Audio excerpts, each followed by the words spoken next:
we find ourselves a character when we don't know the script, and when we don't really want to get involved with that script either, because we know that it has no good part for us to play in it in the long road. Hey guys, how's it going? Welcome to Dotty. I'm Trace Egan, and in today's video we want to look a little bit at the narratives that the ego holds for others and how this affects us. So let's crack into it.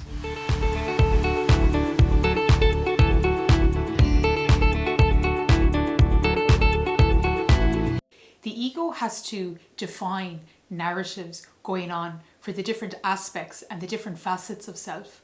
And the ego, being an ego, it doesn't know these threads of self or aspects of self as itself. It projects the self onto the external. A reoccurring theme within the spiritual community is that, and in life philosophy in general, is that life is a reflection. This is very true when it comes to the ego, but the ego forces that reflection that it wants onto others. It forces others to uphold that worldview and give it back to the ego as an individual.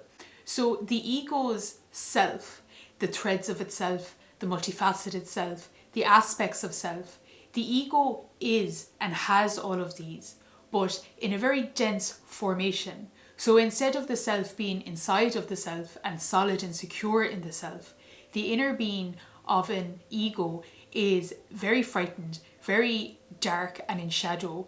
It's very afraid of its true nature. It does not want to look at the fullness of its form, and therefore its threads of self, the aspects of self and its multifaceted nature is projected onto the world around it.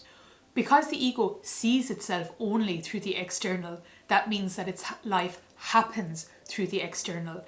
And when different individuals, when certain events, circumstances or experiences have more meaning for an ego because they are so caught up in their myopic subjectivity as opposed to being grounded in an objective world, they're always watching the flow. They completely micromanage events when they perceive those events to be relevant to themselves, when they see events or things happening outside of them to be contributing to their own sense of flow, what they want to be creating, the kind of situations that they want to be happening in the world around them.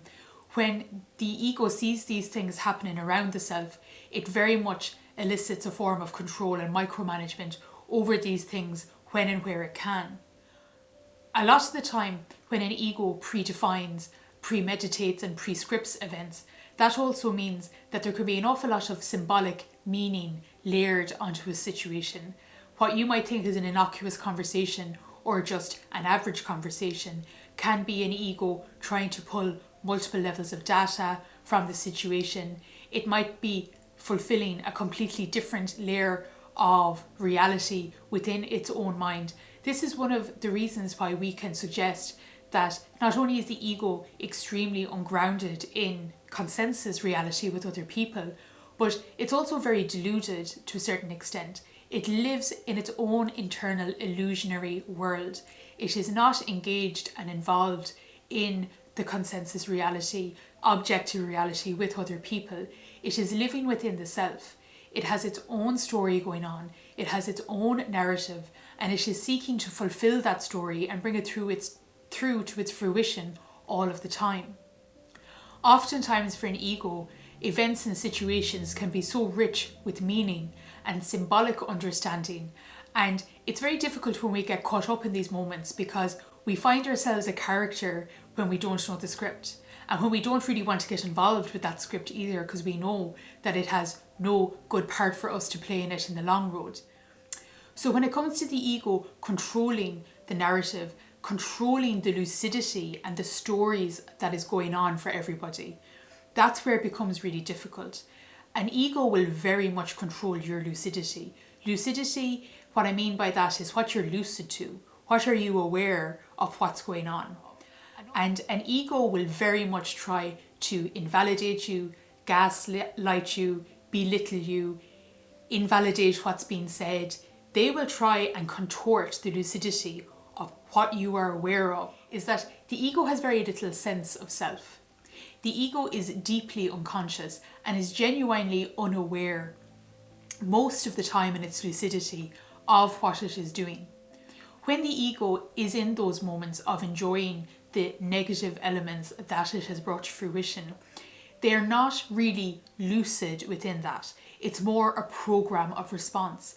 And that's important to note because it's very easy to look at an ego and consider that they might be masterminding all of these negative, terrible, toxic things. Whereas in actuality, the ego is just a response system. It is a low calibrated conscious individual that has been programmed to a low value and is operating in the path of least resistance in the world. It's doing what's easiest.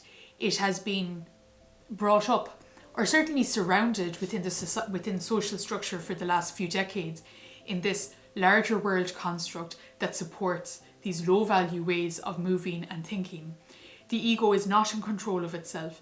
It is not consciously aware of itself. It is not in control of its lucidity. And it is not, for the very large part, purposefully going out to achieve anything insidious or negative from the external. That just happens to be the only way that it knows how to move and operate. The ego is terrified of that which it is. And yet, because it is part of that which it is, the ego instinctively knows the fullness of what it is, how it needs to operate. The ego is kind of like the seed. The seed of a tree contains the blueprints of that tree. The ego operating within an individual knows the fullness of the being that it can grow into. But the ego is not able to mold the simple movements of flow of life in order to be able to grow into its full potential. And because it knows this, and because it knows that it doesn't know how to operate, that's why it caves down, it bunkers in, and it just protects the self. The ego is a mental body system and construct just trying to survive.